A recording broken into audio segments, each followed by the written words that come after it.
dancing when I was 2 years old. I studied very classical ballet, tap, and jazz growing up in a small studio in Danville, Virginia. From there, I went on to study at James Madison University and got my degree in dance and choreography. I worked with Pablo's Dance Theater for several years, and that was a profound experience on my understanding. That was basically a professional space for me to perform. I was trained in classical ballet. My early training is in classical ballet and modern dance at the Alvin Ailey American Dance Center. I have two works that I'm presenting in the Richmond Dance Festival. One is a large group work, 5 dancers. It's called Inside These Walls, and it really struggles with the idea of domestic abuse and what happens to people in situations of domestic abuse, and trying to bring that to the forefront of people's realities, because I think a lot of times it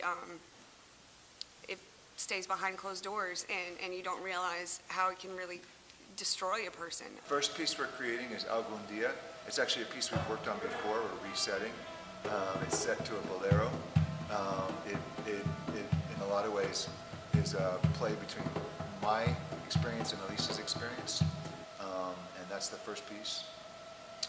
And I'm working with Héctor Cocobares on a piece that is improvisational in its nature. Collaboration and creative work. As we said, nobody works in a vacuum.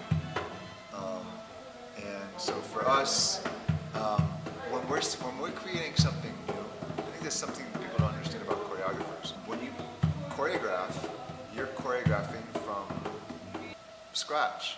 Then you rely on your technique sort of at some points, and maybe the technique, you say, no, I don't want to build this off of technique. I want to create movement from my experience.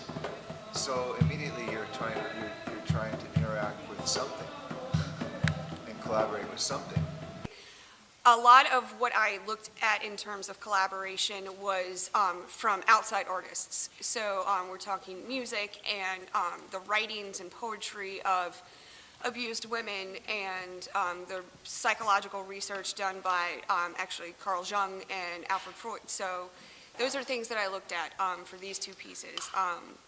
And then being able to see the work that other artists in the community have created based off of these ideas that I've been developing has been really phenomenal.